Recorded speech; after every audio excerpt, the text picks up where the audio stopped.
Cool. Awesome. I'll leave you out of the camera. Awesome. Thanks so much, Jim, for that great introduction. And thanks to Lean Canvas for hosting this event tonight. And thanks to all of you for spending this time with me today to talk about storytelling, one of the most ancient forms of communication and knowledge transfer that we have. I've been a professional storyteller for more than 30 years, first as a theatrical performer, and now as a marketing strategist. I help people tell better stories with digital media. And my marketing agency, Stellar Platforms, specializes in helping experts and entrepreneurs set up smart marketing systems that improve their impact, their income, and their influence. So when I was young, I ran away and joined the circus. And I'll do some juggling tricks for you today throughout the presentation. After you're done with a 60-second writing sprint, if you finish early, I'll keep you entertained. During the workshop today, I'm going to ask you to do some writing exercises, because this is going to be an interactive workshop. So if you have a notebook and a pen, get it ready. If you like to take notes on your phone or journal on your phone, get it open and get onto the right program where you like to write things. Get yourself set up. So I'm not going to mind if you tweet during the workshop today. You can feel free to take a photo of the slides or of me or the room. Just make sure and tag me. My name's on all the slides because it's hard to spell. But anyway, I ran away and joined the circus. And that taught me a lot about storytelling. In addition to these great juggling tricks that I'm going to show you later, I also learned a lot about Shakespeare. I did Shakespeare in the Park a couple dozen times. I was a traveling street musician for a year. I went to clown school. And so, of course, I got into marketing. Right? Well, it's funny because my marketing work actually uses a lot of my theatrical skills. I'm rehearsing how I communicate. I'm polishing a performance to dazzle somebody's attention. The only difference is, with theater, I'm communicating with an audience at one point in time, like now. But with marketing, I'm communicating with a demographic over time. I love the art and the psychology of marketing. Using storytelling to emotionally hijack somebody's attention and direct it where you want to go, that's just fascinating to me. But there's a funny thing about attention. And this would have been a really dramatic reveal if the clicker worked. Jim, the clicker's not working. That was your clicker. This is my clicker. Oh no, but I'm getting the rainbow of death here. Has anybody ever gotten this rainbow of death? Yeah. The spinning beautiful of doing. I don't have many things open, but let me try quitting this. Anyone else want to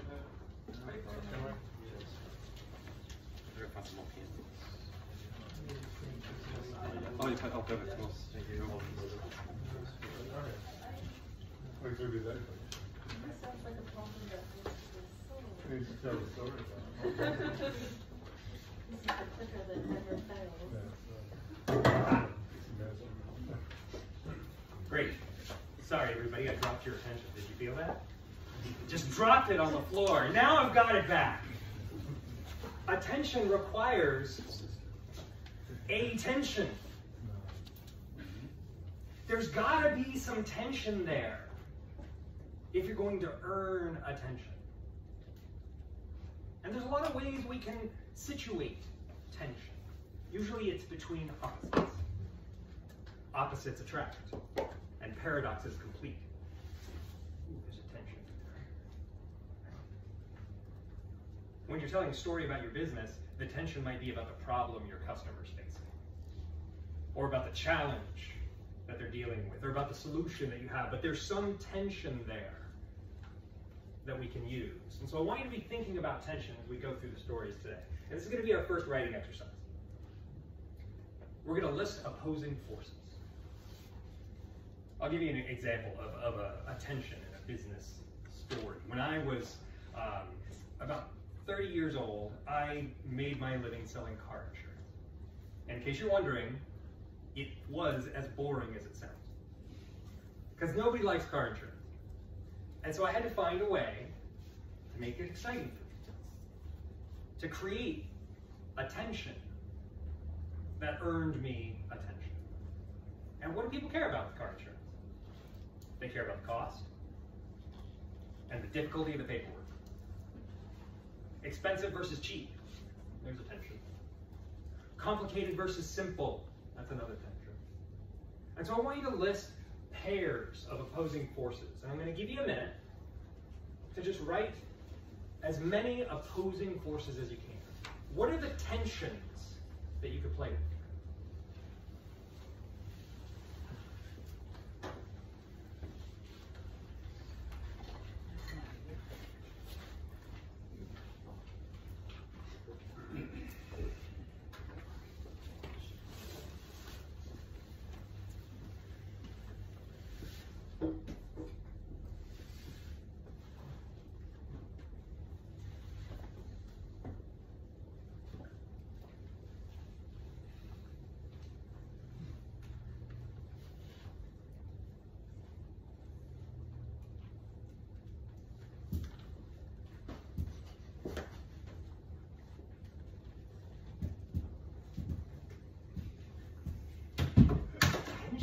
Is that where you look for this? Thanks, Fred. Awesome. So who got some good tensions? Anybody want to share? Good versus bad. Good versus bad. What else? Gravity versus weightlessness. Ooh, that's good. I like I was that. going to say up and down. Up and because down? Things going up are harder than things coming down. Mm-hmm. What else? Safe, dangerous. Safe versus dangerous. Yeah. Entertaining versus bored. Mm-hmm. Yep. Dull versus colorful. Yeah. Good one. Money. Shallow versus deep. Yeah. Good. Good. So we're just getting ourselves warmed up, right? We're gonna be doing a number of these exercises today. So this helps to warm up your fingers. Now, attention is one of the 6 currencies of exchange. When you have attention, you can trade it for the other 6 currencies of happiness, time, money, reputation, and innovation. You can exchange these currencies for one of another. They're interchangeable. And when you earn somebody's attention, then you can do things with it. And that's one of the things that a story gives you, is the capability of exchanging attention for another one of these currencies of exchange. Attention relies on tense. And there are 3 tenses that we use in the English language. There's the past tense, the present tense, and the future tense. And these correspond to the 3 stages of any story. Every story has a beginning and a middle and an end. I know this is basic for a lot of you, but for some of you, you might need this little reminder to start your stories with a beginning, to end your stories intentionally. And having these 3 phases, it ensures that you're going to tell a well-rounded story. Because if you skip one of these, people are not really going to give you all their attention because there's something missing. When you start a story, you want to start with time and place. Like once upon a time, or on a dark and stormy night, or a long time ago in a galaxy far, far away, or on July 24th, 2002, I crossed under the Bridge of Remembrance, and then there's tension there. What happens next? We started with the time and place, and then you kind of want to know what happens next. Okay? Time and place is critical for starting a story because it grounds the story. It lets your listener know where this takes place. But what a lot of marketing gets wrong isn't the beginning of the story. What a lot of marketing gets wrong is thinking, I am Luke Skywalker. I will go through and take my business everywhere. And businesses think that they're telling a story where they're the hero. But you are not the hero of the story. Anybody know who is? The customer. That's right. The customer is Luke Skywalker. Your role is Obi-Wan Kenobi. You are the wise mentor that equips the hero with what they need to go on their journey and collect the dust of the road and the blood of their enemies. This hero's journey is the customer's story. You help them on their way. And so the story that we're going to be telling today isn't necessarily your story. It might be your customer's story.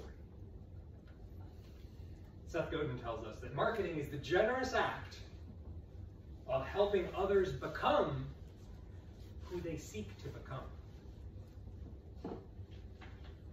And if you can tell your story generously to help your customer become who they seek to become, they will pay you with their attention.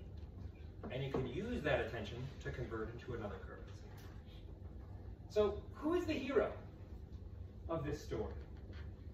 Who's your customer? Who's the qualified lead?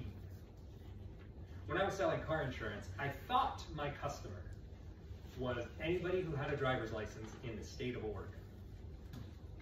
But I was wrong. Because they could buy from me, but they weren't a qualified lead. It turned out that the company I worked for whatever reason, they had much better rates for people who had a college degree. At any time somebody compared their car insurance rates against my company's and they had a college degree, I always had better rates for people with degrees. And so I narrowed the definition of my customer to people with a driver's license who had college degrees. Like Michelangelo sculpting David, I took away all of the things that weren't my customer so that I was left with who was. So who's your customer? Who knows who their customer is? Yeah, who's your customer? Business owners. Business owners are your customers. Yeah, who's your customer? Floor managers who run medium-scale businesses and use a lot of people. Very specific. Floor managers who run medium-scale businesses and use a lot of heat. Qualified lead. If they're not using a lot of heat, why bother talking to you? But if they are, then they know you're the person to talk to. The more that we clarify this customer avatar, the easier it is to attract them. And this is because of a physics phenomenon known as resonation. Resonation is what happens when you flick a wine glass and it vibrates. And if there's an identical wine glass nearby, it will vibrate in turn. But they have to be identical. So when we can tell a story that has a character that's identical to the customer we want, we create resonation. And it just attracts people. It's like a magnet. The magical thing about a magnet is that it attracts without effort. But it has to take a charge first. You don't dig up a magnet out of the ground and it doesn't just attract because you gotta take a hunk of iron and you gotta refine it and you gotta bend it and then you gotta run a whole mess of electricity through it. And after you've put all of this energy and intention into this raw hunk of iron, then you get a magnet. Same with your story. You spend a lot of time crafting it so that then it attracts without effort. And that hard work to put a charge in that hunk of iron, that's a lot of what we're going to be doing today in these writing exercises. But first we have to understand the three characters in every drama. Every story has three characters. There's the hero, the villain, and the victim. And the hero and the villain are the protagonist and antagonist. They're the ones who are having a conflict in the story. But the interesting thing about heroes and villains is they can be interchangeable. You don't really know who's the hero of the story and who's the villain of the story, because either one can be upstanding and strong, and either one can be weak and crooked. For simplicity's sake, in melodrama, they showcase the villain as a wizened, crooked man and the hero as upstanding and strong. But you've seen stories where the villain is upstanding and strong and the hero is bent and crooked. The only way you can tell the difference between a hero and a villain is how they treat the victim. The victim is helpless. The hero is the savior of the victim, and the villain is the bully. The villain challenges the hero, sometimes to make the hero grow, sometimes to help the hero become a higher version of themselves. So who's the villain in your customer's story? Take a minute and write potential villains. This is just a brainstorming list. See how many you can write in 60 seconds.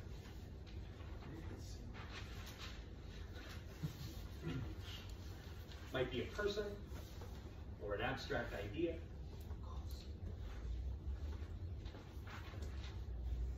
Who challenges the hero?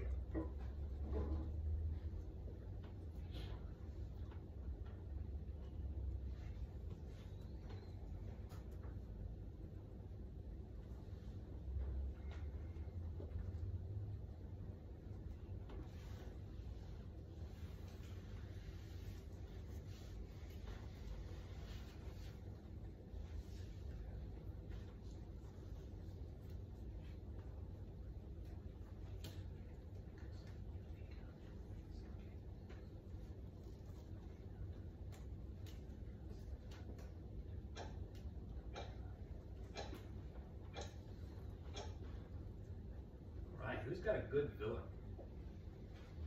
Complexity. Complexity, great villain. Cost. Cost? Cost is a good one.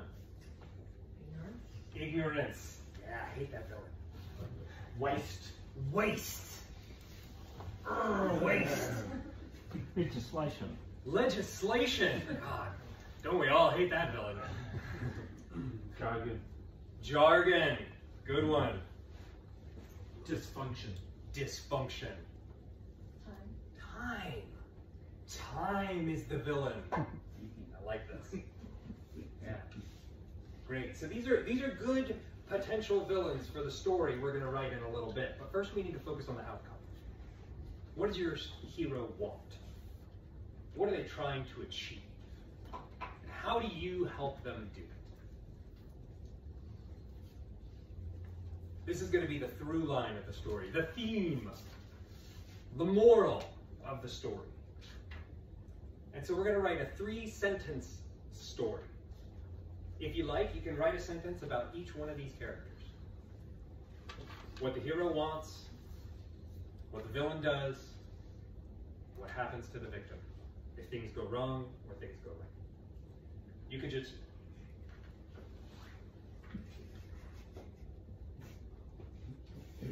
I don't want you to think too hard about this story. We're not going to write a Pulitzer. I'm not going to ask you to share this story. What Seth Godin tells us is to ship often. Ship lousy stuff, but ship. The act of creating is going to make you better at creating. So this next story that you're going to write, you're going to share with nobody. It doesn't matter if it's bad, okay? I want you to answer 3 questions in this story. Spend a sentence answering each of these questions. What's the problem? What could they lose? And who could they become? Okay? Doesn't matter if this story doesn't make sense. We're just going to write this story for a minute.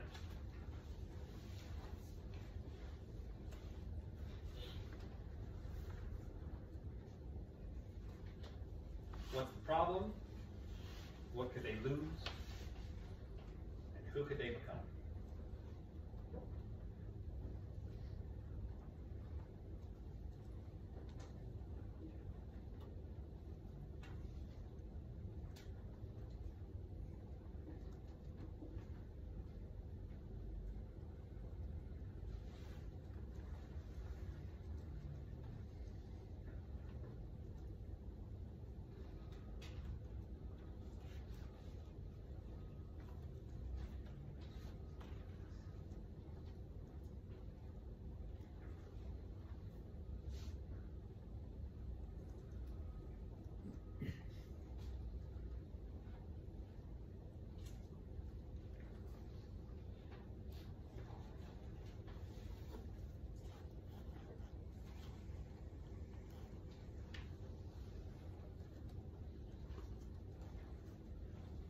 writing a story admits you to the pantheon of storytellers who have been sharing knowledge that has been passed down through generations around the fire.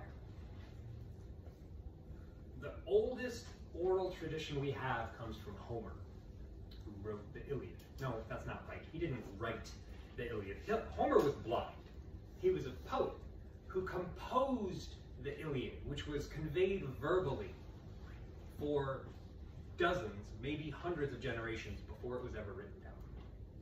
And the Iliad told the stories of the 12 tribes of Athens. Each tribe in Athens traced their lineage back to one of the heroes in the Iliad. And one tribe were the descendants of Diomedes, and another tribe were the descendants of Menelaus, and another tribe were the descendants of Agamemnon. And each tribe learned what was good and bad for their people based on the stories of their ancestors. And this story lasted for so long because it followed a sequence that we've used ever since that I call the neuroscience of narrative. And the neuroscience of narrative is a sequence of hormones and neurotransmitters in your brain that occur in the same order every time we hear a story. And so if we look at the 5-act structure, as defined by Gustav Freytag in 1846, he said that every play has these same 5 acts. And the first act is exposition. The time and the place. The who and the where. You get grounded in the story. And the second act is rising action, when these elements start to conflict with one another. And then there's a climax of these conflicting elements. And then it decelerates with falling action and ends in a denouement. And the denouement is when all the story threads are wrapped up into a nice, tidy little basket, and then you know the story's complete, because there's no loose threads. These 5 acts correspond to 5 emotions that we are used to feeling in this order. First, we feel empathy. We learn about these characters. We wonder what it's like to be them. We empathize with their situation. And then we see them in distress.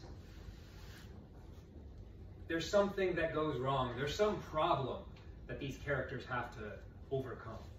Some obstacle they're being challenged by. And then it leads to a conflict. Some big clash that becomes the high point of the story. And that conflict leads to consequences. And from those consequences, we draw meaning. Now, if I tried to tell you the meaning first, and then distress, and then consequences, and I mixed it all up, I would lose your attention. Because we are accustomed to having these neurotransmitters fire in this order. First is oxytocin, the love hormone that you feel when you get a hug from somebody. When you feel empathy for these characters, you feel oxytocin because you're bonding to them. And then when they go into distress, the fight or flight mode kicks in, and you've got cortisol running through your veins, and your heart is beating faster. And then when you get to the conflict, you get kind of a buzz off of it. And that's when the endorphins kick in. Followed by dopamine, the happy chemical. Because you see that the consequences follow from the conflict, and everything is happening as it should be. And that gives you satisfaction, which sends dopamine into your brain.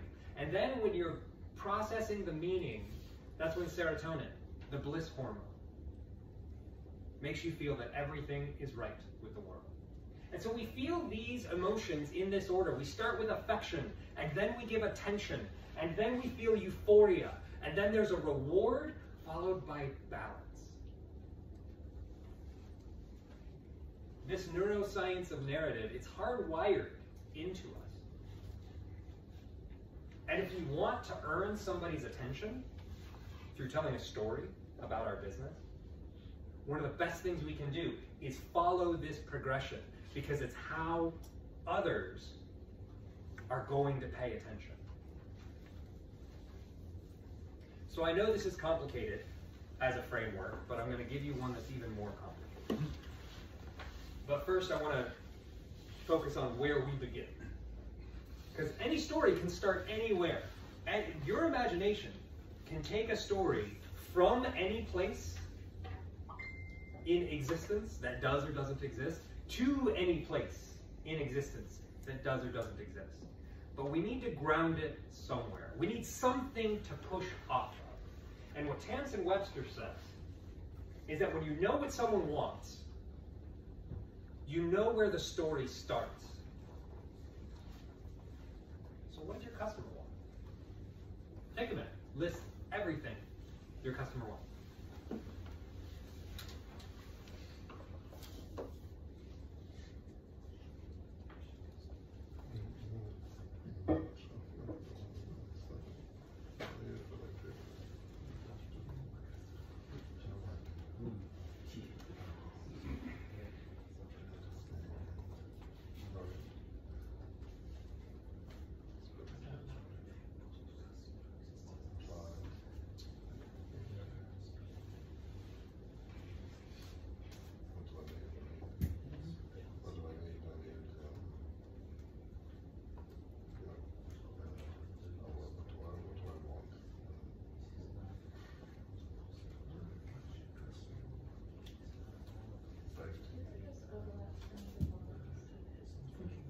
It's like documenting like not only the knowledge, but also motivation for the makers and the audience.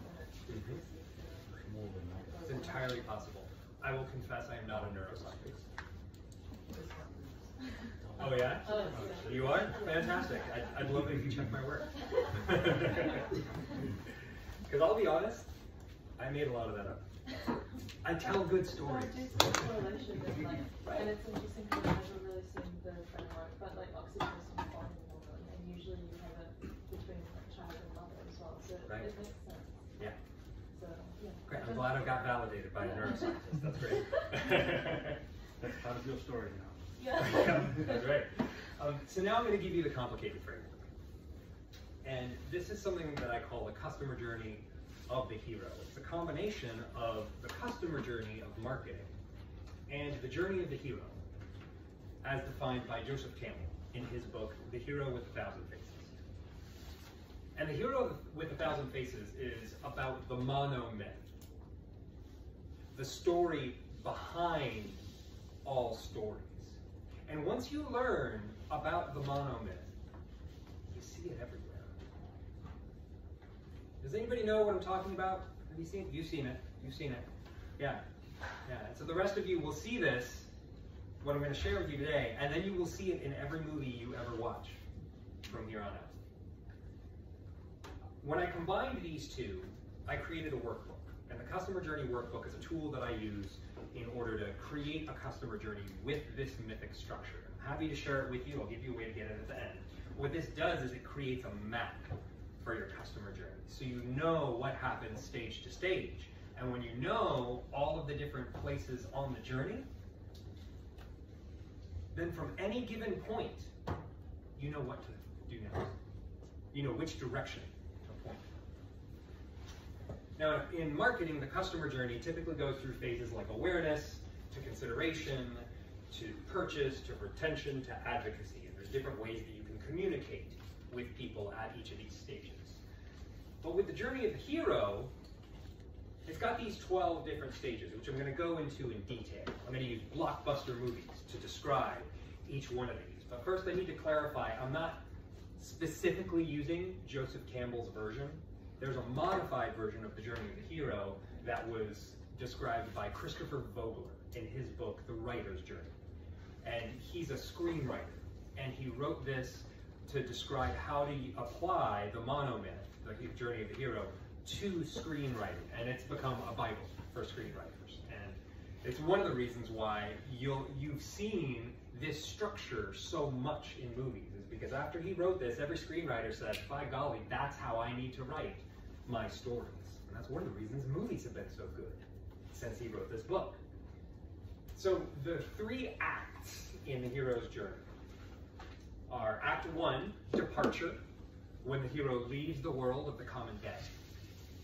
Act 2, initiation into the special world, the new world that the hero has gone into. And Act 3 is the return to the world of the common day, where the heroes start. In business, we could look at these 3 acts as marketing, sales, and service. Now, when somebody gets to this final act of service, it's because they've paid you. It's the center circle here. You don't give service to people who haven't paid you, who you're still selling to. They're a special type of person. They've crossed this boundary from sales into service. And that circle, that boundary, the way that you cross it is you pay some money. There's a financial transaction where people move from sales to service. And there's another boundary between marketing and sales. And a lot of times when people say, marketing just feels so pushy to me, it's because they haven't done enough pulling. Marketing is what attracts people to you, but you don't push in the marketing phase. You can push in the sales phase. If somebody walks into your shop and they cross the threshold and they pick an item up off the shelf and you go to them and say, do you want to buy that? That's not pushy. But if you're standing outside the shop and you're looking in through the window, and the shopkeeper comes out and says, hey, do you want to come in and buy this? That's pushy. The boundary between marketing and sales is crossed when the customer voluntarily asks to know more. If you try and sell before a customer voluntarily asks to enter a commercial conversation, that's when marketing gets pushy. So if you don't want to be pushy, just focus on pulling and get them to ask. So these are the 12 stages of the journey of the hero. And the first stage is the ordinary world. And Frodo starts in the Shire, which is important for us because we need to see the life that he had before he's scaling Mount Doom to throw the One Ring into the fires. If the story started there, we'd never know what he gave up. By seeing Frodo in a land of comfort and ease, it really makes a difference when you see the struggle that he goes through and the hardships because we know what he left behind. So that's why a hero always starts in an ordinary world. And then there's a call to adventure. As Katniss Everdeen followed the call to adventure when she volunteered as tribute to take the place of her sister in the Hunger Games. If she didn't take that call to adventure, there would be no story. Quite often the hero will refuse the call to adventure, as Neo did. When he first talked to Morpheus, somebody he'd been seeking for a long time, and Morpheus told him to go outside of the building and to climb to the top, and Neo refused the call. And he went back inside and was captured by the agents. The refusal of the call shows us that the hero isn't doing this for his own gain. There's something else that's compelling the hero to take this journey. The fourth stage is meeting the mentor. As Arthur met Merlin in the animated film Sword and Stone. Merlin taught him about how to change into animals and the mechanics of magic, which served Arthur when he became king of Camelot. After meeting the mentor, we end Act 1, and the hero goes into Act 2, an initiation into a new world. And in The Wizard of Oz, we saw this when Dorothy crossed the threshold into a new world. The tornado took her black and white home away and deposited her in the magical land of Oz with singing munchkins and flying monkeys. And crossing the threshold was a jarring experience for her. She had to learn all the new rules about this new world, the way it worked and the way it didn't. Once you're in the new world, you're beset by tests, enemies, and allies, as Harry Potter was in the Goblet of Fire, when he's flying around the Quidditch pitch and he had enemies in the stands and in the ring, and the tests enemies and allies. This is a lot of the action of a blockbuster film. It's a lot of the meat of the story. And you know you're getting to the end of this phase when they approach the inmost cave. In every Mission Impossible movie, there's a scene where Ethan Hunt and his team of crack super thieves plan their complicated heist. They don't go do the final battle. They plan the final battle in detail. And this is so engaging for us as listeners to the story because it lets us know the stakes. It lets us know the possibilities, the challenges, what could go wrong. And then the hero is faced with a supreme ordeal. When Aang fought the Fire Lord in Avatar, The Last Airbender, he'd been working towards that for 3 seasons. And what was so interesting about this fight is that when you watch it in the excellent animated series, the fight scene between the Fire Lord and Aang is interspersed with scenes from the battle between the Fire Lord's children, Zuko and Zui. They have their own side story. But while those fights happened on different sides of the continent, and possibly at different points in time, we as the viewers saw those fights in one scene because of the neuroscience of narrative. We were ready for conflict. We couldn't watch this conflict and then switch to falling action and then go back to another climax. Because of the neuroscience of narrative, they had to weave those climaxes together. So after the big boss battle, that's when we end Act 2. And we move into Act 3, when the hero returns to the world of the common day. And this phase starts with the reward. When Indiana Jones chose the cup of a carpenter in The Last Crusade, he got the Holy Grail. He saved his father from a gunshot wound. He didn't get to keep the reward, but he did attain it.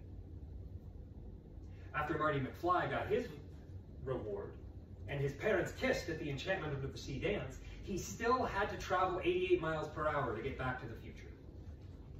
The road back is an important phase. If we saw the hero just get their reward and the story stopped, we would know there's something missing.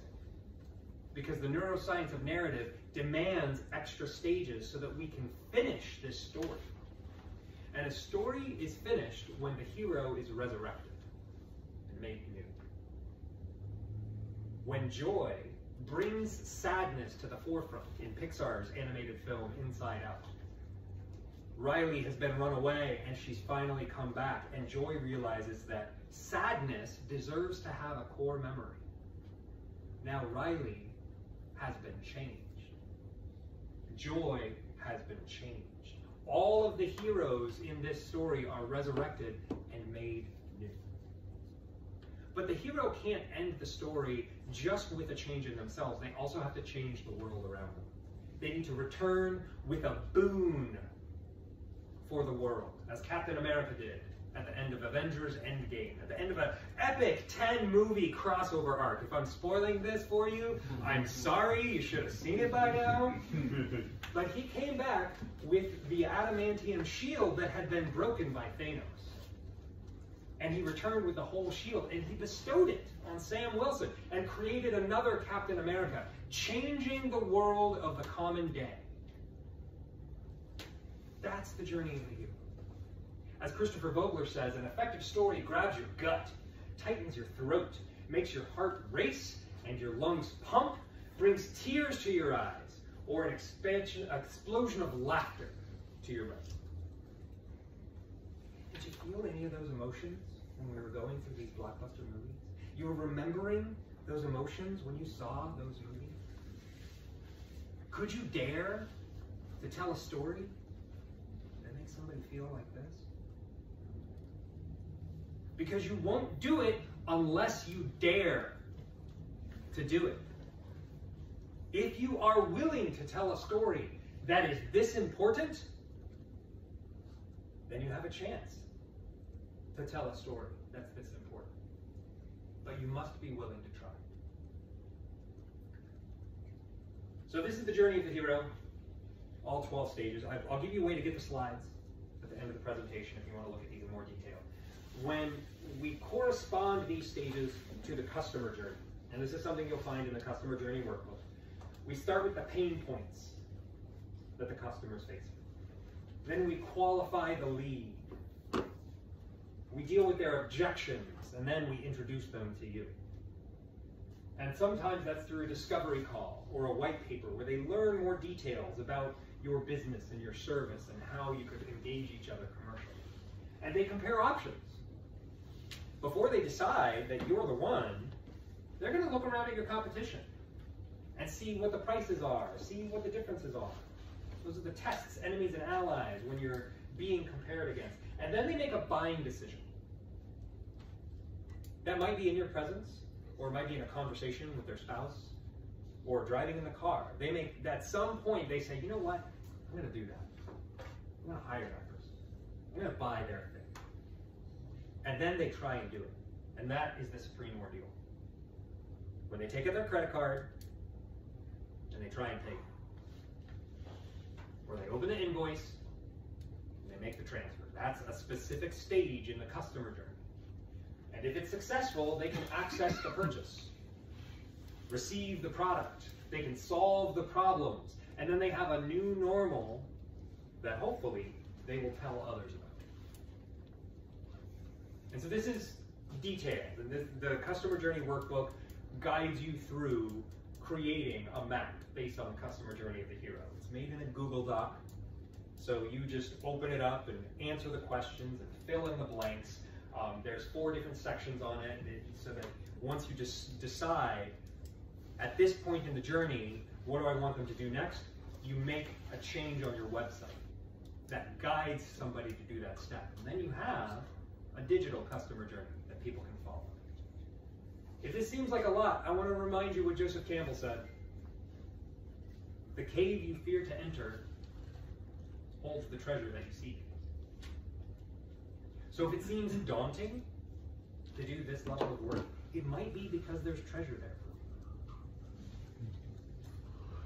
All right, so now we're going to get to a business framework for storytelling that everybody knows, the elevator. How many people here have an elevator pitch? Yeah? I'm seeing a lot of these. Yeah? Well, an elevator pitch, for those who don't know, is a short story about yourself and your services that you can share with somebody during the time you're sharing an elevator. In a minute or two, you can talk about who you are and what you do and why you're amazing. And I find this advice useful, but also flawed, because an elevator pitch can often turn into an elevator rant, where you go off topic, and you're talking about something that's unrelated and you can't get the story back on track. And this is a good time to highlight the difference between improvisation and rehearsal. Improv theater can be so funny. Some of the hardest laughs I've ever done were watching improvised theater, where people get up on stage and they don't have a script and they're just gonna say whatever comes into their head and then build on what was said. And you can have some hilarious moments on it, but you also get a lot of garbage. You gotta sit through a lot of jokes that don't land in improv. But with rehearsal, you can intentionally decide the story that you're gonna share. And it gets easier the shorter that it is. I find it's effective to distill an elevator pitch down into a personal statement. Something that you can fit on a sticky note. Because then there's not room enough to get distracted. I shared my personal statement with you at the beginning. I help experts and entrepreneurs set up smart marketing systems that improve their income, their impact, and their influence. I don't have to think about that. So when somebody says, hey, what's your story? I don't have to fumble and stumble, and I just go right into my rehearsed personal statement. The best personal statement I ever heard was from Corey Huff. And I met Corey at Pioneer Nation in 2015. Time and place. Right? Pioneer Nation was a conference for independent entrepreneurs who ran a business from their laptop, digital nomads. So we got together in Portland, Oregon, and I flew up from Costa Rica, where I was living at the time. And I was meeting all of these interesting people, and I ran into Corey, and I said, what do you do? And he said, I help people sell their art online. I'm sorry, I help artists sell their work online. Instantly, it got my attention. I knew who he was, what he did, and why he was amazing. And his personal statement worked so good because it was sticky, clear, and short. It was easy to remember, easy to understand, and easy to endure. It was hard to interrupt. It was hard to complicate and hard to forget. Instantly, I thought of every artist I know that was struggling with selling their work online, and I sent them to his website at theabundanceartist.com. His story had become so magnetic that I went and shared it with others in my network. His story leveraged the power of weak ties. Anybody know this paper, The Power of Weak Ties? It's the idea that your network only gives you a limited access, but everybody in your network has a network of people that you don't have access to. And so if you can get access to those weak ties by having a good story, then you can make exponential impact. This personal statement uses a simple formula.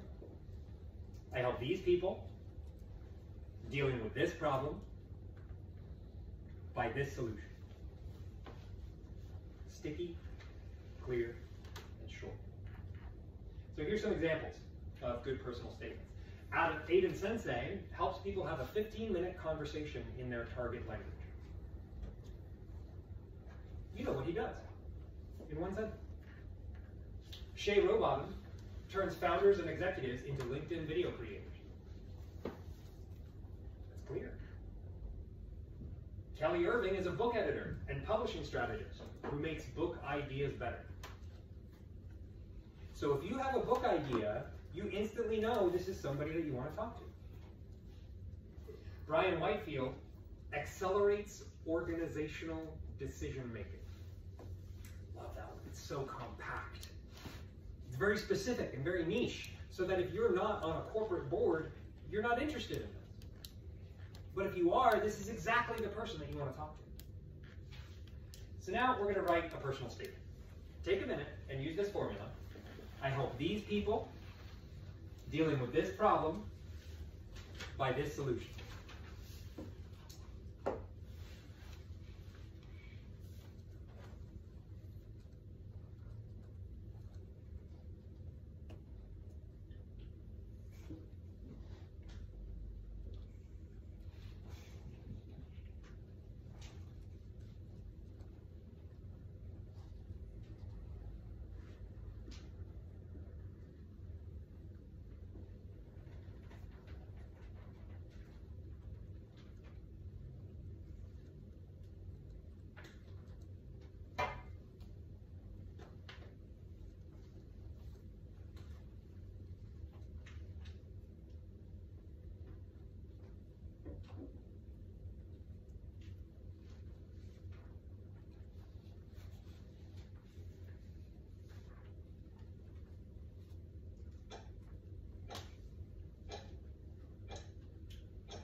Who's got a good personal statement they would like to share?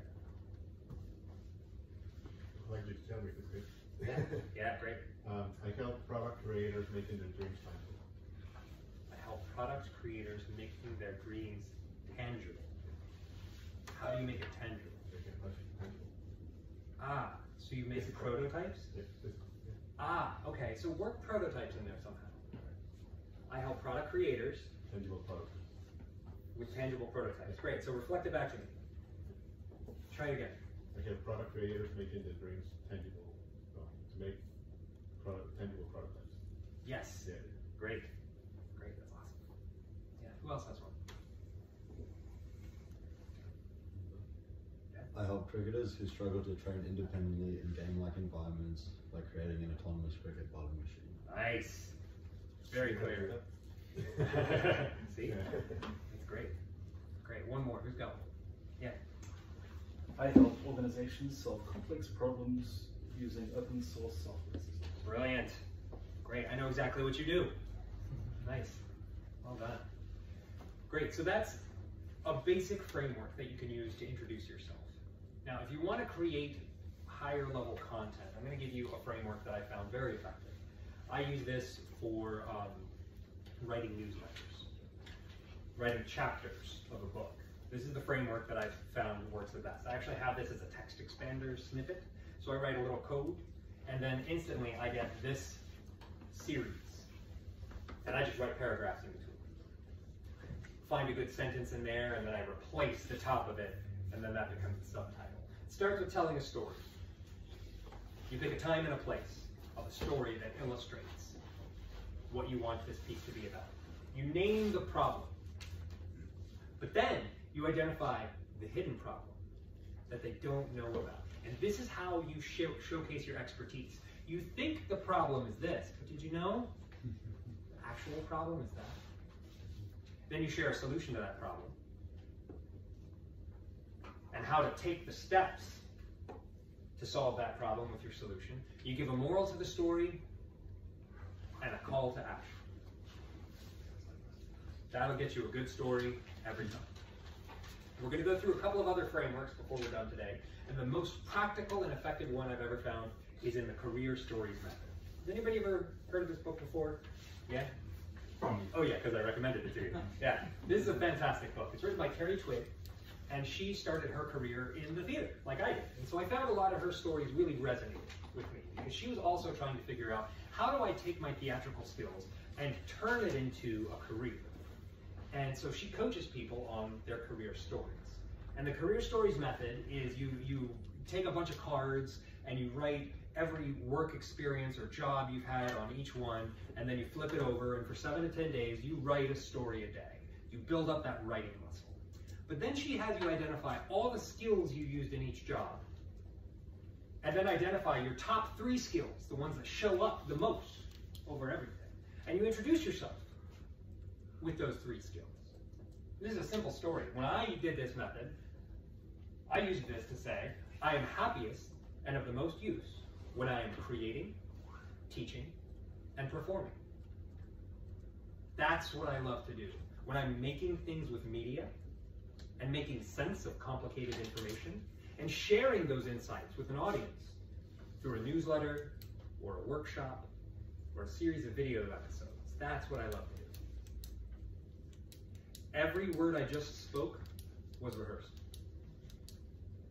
And I can say it easily and confidently because I practiced telling that story. Now, my best career story that I got from this, I'll share it with you right now. It's I used this today. I was talking to somebody that I want to do some work with next year, and I told him this story about when I first came to Wellington 7 years ago. Time and place. So I came to Wellington 7 years ago, and to get a work visa, I had to get a day job. Something that they said, we can't find a New Zealander to do this, so we found this American immigrant. And I got a job working with Kineo in Wellington. They're a division of City and Guilds, which is the world's largest credentialing organization. And they hired me as their APAC sales manager. And I managed a team of 15 sales reps across Asia Pacific. And my job duties were to coach the sales reps on improving their presentations and their proposals and their pitches. But I found this opportunity to get a lot of prospects in the Wellington region all in one room because of a conference called Tech Week NZ. Anybody ever been to a Tech Week event? Yeah, it's a great conference. And they were looking for people to host conferences and people who had offices, and I had an office, and I pitched it to my boss, and they said, that's great, yeah, do it, get some prospects in here. And so I went around to the learning designers in the office, and I said, what topic would be the most interesting and useful for their counterparts at the companies with whom we work? And we workshopped it for a little bit, and we came up with UX for the modern learner. And so I designed the workshop with the company's branding on the slides, using case studies from our happy clients. I listed the event, I got 50 prospects into the room. I taught a workshop full of useful and relevant information. And then at the end of the hour, I gave the mic to the sales rep to make her pitch. And we closed $250,000 worth of business from the people in that room. But most importantly, the company's local reputation was significantly increased because they were seen as thought leaders in the industry. Every word was rehearsed. I just recited the story that I'd been working on again and again. And I used this framework, the SOAR framework. You start with a situation. That's about 5% of the story. You share an obstacle or an opportunity. It's another 5% of the story. Then you get into the action. The tests, enemies, and allies. That's the big piece of the story. About 80%. And then the final 10% is the result. And by crafting a story like this, you can talk about your career and about the type of work that you want to do in a way that makes people understand you on a much deeper level. So we're going to spend a minute working on this. I don't want you to worry so much about the action, because this can be fleshed out.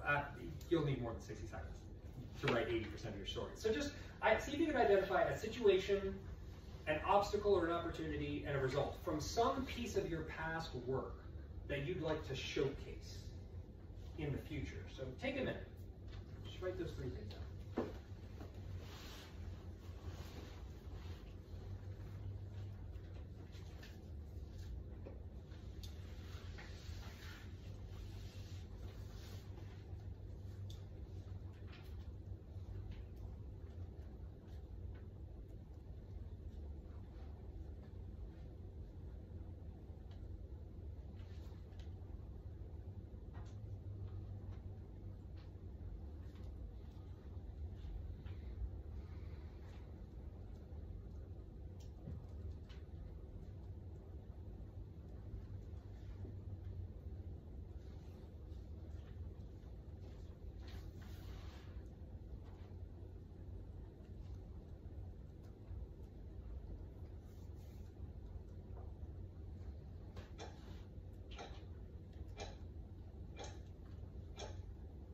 You're not going to finish your magnum opus here.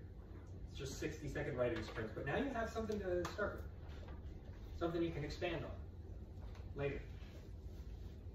What I'd encourage you to do is to spend a little bit of time writing a story every day. Might be this story, might be another story, but your writing muscle is going to get better the more that it's used. So I've got one more framework I want to share with you. This is from Find Your Red Thread by Tamsin Webster. And she's a TED coach. Not a TEDx coach, the TED conference, the original Mother Conference. She coaches speakers on how to get their talk sharp. And so the red thread around that red dot is one of the things she named her book about. The other is the red thread that Theseus followed out of the labyrinth. And her framework is that you establish a goal, something your audience wants. Introduce a problem they didn't know they had. Reveal a truth that illustrates the problem. Define the change needed to achieve the goal, and describe the action that creates the change. Now, we're not going to have time to do a whole red thread. You could spend a whole day in a red thread workshop working on your stories. And so we're not going to do that today because we're running out of time. But I do want to let you know about this 5-step creative process. What you've done today is you've collected a lot of ideas. They don't all have to work, but you do want a volume of them, because quantity begets quality. And you're going to find some good stuff if you have more stuff. So keep collecting things. And then after you have a volume of ideas, then you're going to sort through those ideas and select what you want to make something with. And then you're going to craft something with those pieces, polish it so that it's improved, and finally publish it. And this 5-step creative process, this is what I use for everything I make. And you've already done a lot of collecting today. So keep collecting. Keep writing down ideas, because you can never have too many. So that brings us to the end of the presentation, and I'm happy to give you the slides and the customer journey workbook. All I ask for is some feedback on how I did. I'm a professional public speaker. This is my craft, and I improve based on your honest feedback. So if you'd like to scan here, you can take a survey on my website. You can take it anonymously if you like. But if you want to subscribe to my email newsletter, then that's a really great way to do it. If you prefer to keep using your pen, you can fill out one of these cards right here. Leave some feedback, leave your email address, and I'll email you the resources. If you want to tick a box, you can subscribe to my newsletter. If there's any events coming up where I'd be a good speaker, I've got brochures right here.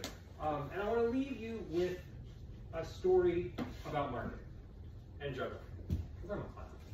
And I see these as interchangeable. And marketing yourself is a lot like juggling, because you have to keep a lot of things in the air.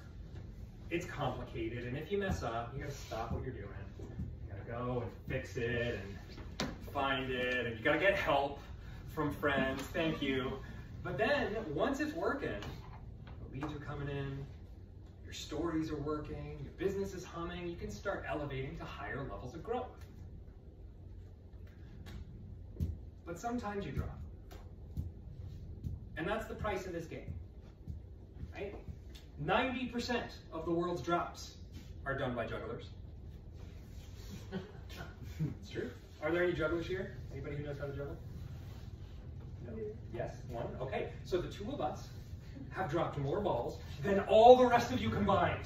And it's the same with marketing. It's only the people who are willing to try something new and learn from their mistakes that can use those mistakes to create something innovative that nobody's ever done before.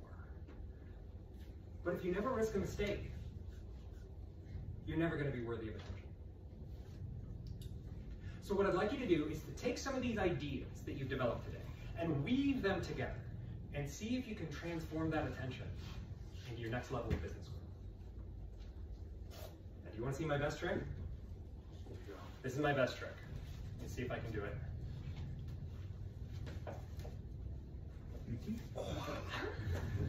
That's my best trick.